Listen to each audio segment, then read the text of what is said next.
Hello student. आज हम business mathematics का चैप्टर सेकंड स्टार्ट कर रहे हैं जिसका नाम है बाइनोमियल थ्योरम। सबसे पहले देखो बाइनोमियल होता क्या है। बाइनोमियल क्या होता है, आपके पास an algebraic expansion containing two terms and connected by operation plus and minus is called binomial.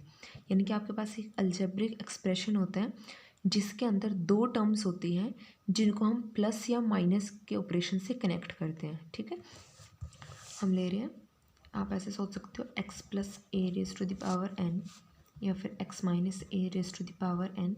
अगर मैथमेटिकली सोच रहे हो तो 3 + 5 रेज टू द पावर 20, ऐसा कुछ सोच सकते हो। ठीक है, कोई भी एक्सप्रेशन होगा, कोई भी टर्म हो सकती है, नंबर में भी हो सकती है, आर्बिट्रेरी कांस्टेंट में भी हो सकती है। ठीक है, कोई भी आपके पास दो टर्म होगी जो प्लस या फिर माइनस के साइन से कनेक्ट होगी और उनकी कुछ कुछ पावर गिवन होगी। ठीक है, तो वहाँ पे आपके पास क्या होगी, बाइनोमियल। अब बाइनोमियल का हम यूज़ क्यों करते हैं, आप देखो, अगर आपके पास दी हुई है कि आपको 101 का स्क्वायर निकालना है, 35 के क्यूब निकालनी है, इस टाइप से मैं अगर कुछ भी आपको वैल्यू दे दूँ 93 रेज टू द पावर 4 क्या होगा, तो आप इजीली बता दोगे। ठीक है, क्योंकि आपको 2-3 पावर ही करनी है, ये प्रोडक्ट आप इजीली कर सकते हो। लेकिन अगर मैं आपको कह दूँ 105 रेज टू पावर 40 इसकी वैल्यू बताओ, तो क्या आप इसको ईजिली कैलकुलेट कर पाओगे? ना तो आप इसको खुद प्रोडक्ट करके ईजिली कैलकुलेट कर सकते हैं, ना ही आप इसको कैलकुलेटर की हेल्प से ईजिली सॉल्व कर सकते हो। ये बहुत ही ज़्यादा टाइम कंज्यूमिंग होगा और दूसरे से मिस्टेक होने के चांस भी रहेंगे। तो इस टाइप की प्रॉब्लम को हैंडल करने के लिए कि जब हमारे पास पावर बहुत ज़्यादा मुश्किल हो जाए हैंडल करनी या फिर बहुत ज़्यादा बड़ी पावर हो, तो उस टाइप की सिचुएशन में हम कैसे उन वैल्यूज़ की को सॉल्व करते हैं। ठीक है, तब हम यूज़ करते हैं बाइनोमियल थ्योरम। बाइनोमियल थ्योरम देखो, for a positive index. Positive index मतलब कि जब पावर ये जो हो आपकी इंटीजर हो, पॉजिटिव इंटीजर हो, x plus a raise to the power n की वैल्यू क्या होगी, n C naught x raise to the power n n-1 a. क्या करें हम, देखो यहाँ पे जो n है वो आपका पॉजिटिव इंटीजर है अभी के लिए। ठीक है, ध्यान रखना। तो आपको ये फॉर्मूला लगाना है, ये जो हम NC0 लिख रहे हैं ये आपका वही कॉम्बिनेशन वाला है जो आपने कॉम्बिनेशन में पढ़ा है NCR। ठीक है, n जो पावर है वहाँ से शुरू करोगे, यहाँ पे 0 से स्टार्ट करोगे, x raise to the power n पहले वाला जो नंबर है उसकी पावर फुल। ठीक है, उसके बाद यहाँ पे एक कम करते जाओगे और यहाँ पे भी एक्स की पावर में भी यहाँ पे एक ऐड करते जाओगे, एक्स की पावर से एक कम करते जाओगे और ए की पावर में एक ऐड करते जाओगे। ये तीनों काम आपको साथ के साथ करने। तो ऐसे अगर हम करें तो नेक्स्ट टर्म क्या होगी, एन सी, एक टर्म और बढ़ाओ 2, अगर यहाँ बढ़ी है तो यहाँ कम n-2 और यहाँ पे a2। ठीक है, यानी कि ए की पावर वो चलेगी जो यहाँ पे आर चल रहा होगा आपका। ठीक है, ऐसे आपको याद रखने में आसानी होगी। क्या रहेगा, आर आपका जो ए की पावर होगी, ये दोनों एक जैसे चलेंगे और जितनी पावर यहाँ पे होगी वही पावर यहाँ पे माइनस चल रही होगी। तो इस टाइप से अगर हम यहाँ पे जनरल आर टर्म देखें तो वो क्या रहेगी, n C r x raise to the power n-r और a raise to the power r। और ये आप कहाँ तक करोगे, जो हाईएस्ट पावर है वहीं तक, एन सी एन एक्स की पावर अब क्या हो जाएगी n-n 0, किसी की भी पावर 0 1। ठीक है, तो यहाँ पे क्या रहेगा आपके पास a raise to the power n। तो ये है आपके पास general binomial theorem when n is a positive integer. अगर आपके पास यहाँ पे माइनस आ जाए बीच में तो आपके पास साइन अल्टरनेट चलेंगे। अल्टरनेट्स में प्लस की जगह एक प्लस चलेगा, फिर माइनस, फिर प्लस, फिर अगला फिर माइनस, फिर प्लस, फिर माइनस, इस टाइप से चलेंगे। ठीक है, और यहाँ पे रहेगा general -1 raise to the power n आ जाएगा। तो आपके पास क्या बनेगा formula, x minus a raise to the power n, ये वैल्यू रहेगी, वैल्यू सेम रहेंगी, बस अल्टरनेट साइन आएंगे।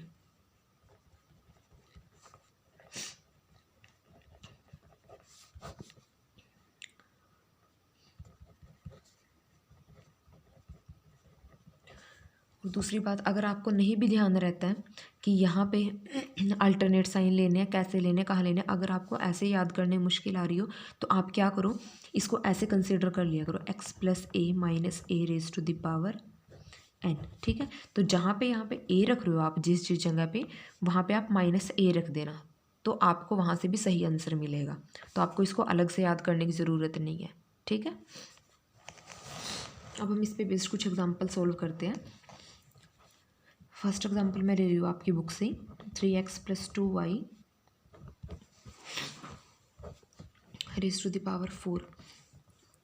अब इसको सॉल्व करना है, क्या करो, सेम वही NC0, x की जगह पे क्या है, कंपेयर कर लो, 3x raise to the power 4, इसकी power 0 1, plus NC1, 3x raise to the power क्या हो जाएगा, एक कम करो 3, साथ में क्या आएगा, एक पावर 2y। ठीक है, प्लस NC2, 3x, दो कम कर दो, 2, 2y square, NC3, 3x 1, 2y cube, plus NC4, 3x की पावर 0 1, इधर क्या बनेगा, 2y 4, ये बनेगा। ठीक है, अब इसको सॉल्व कर लेते हैं।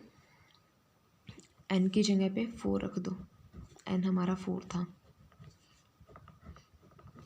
ठीक है, आप चाहो तो इसको नेक्स्ट स्टेप में भी रख सकते हो, तब भी गलत नहीं होगा ये। तो यहाँ पे 4C0 क्या होता है आपके पास, 1 होता है। ठीक है, चेक करके देख सकते हो। यहाँ पे कितना बनेगा, पावर कर दो, बनेगा 81 x raise to the power 4। 4C1 क्या होता है, निकाल के देख लो चाहे, 4 फैक्टोरियल, 1 फैक्टोरियल, 3 फैक्टोरियल, वैल्यू आएगी 4।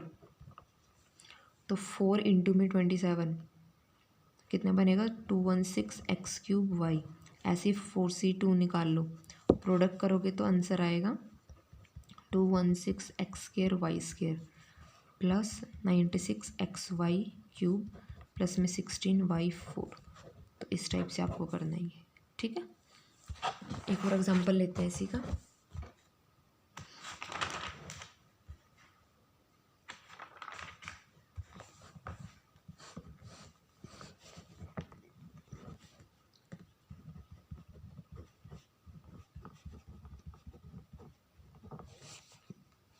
इसकी वैल्यू निकालनी है और उसके बाद इवेल्युएट करनी है वैल्यू, √3 प्लस √2 4 माइनस √3 माइनस √2 4, ये वैल्यू इवेल्युएट करनी है। सबसे पहले इसकी वैल्यू निकालते हैं, बाइनोमियल लगाओ, क्या बनेगा, 4C0 A4, 4C1 A3 B plus 4C2 A square B square plus 4C3 AB cube plus 4C4 B4। ठीक है, माइनस माइनस वाला है, अल्टरनेट साइन चलेंगे, वैल्यू सेम आएंगी।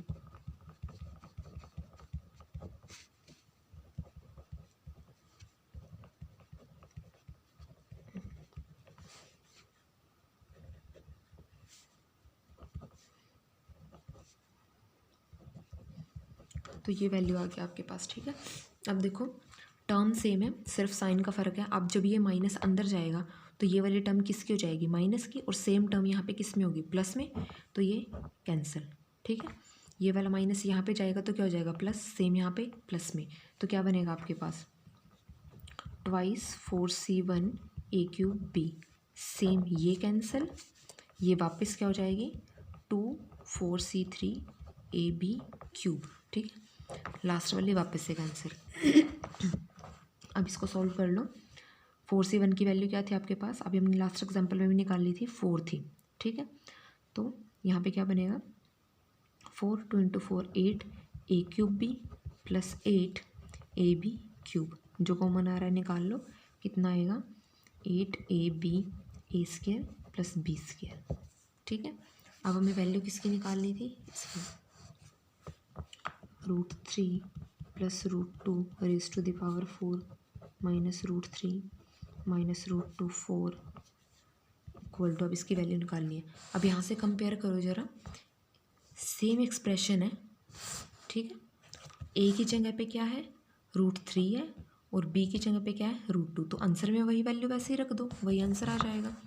8 √3 √2 √3 स्क्वायर 3 रूट √b² 2, कितना बनेगा 8, ये बनेगा √6 और ये क्या बनेगा 5। तो क्या आएगा आपके पास 40 √6, ये आंसर आएगा आपके पास, ठीक है। आई होप आपको ये समझ में आ गया होगा। फिर भी अगर आपको कोई डाउट हो तो पूछ लेना, और आप इसके क्वेश्चन की प्रैक्टिस करना। अगर कोई भी एग्जांपल, कोई भी क्वेश्चन आपको ऐसा लग रहा हो कि वो आपसे नहीं हो रहा है और मैं उसको वीडियो में कराऊँ, तो आप मुझे बता सकते हो, मैं उसको नेक्स्ट वीडियो में करा दूँगी। तब तक आप इसके क्वेश्चन की प्रैक्टिस करना, हम आगे इसके क्वेश्चन नेक्स्ट वीडियो में डिस्कस करेंगे। Thank you.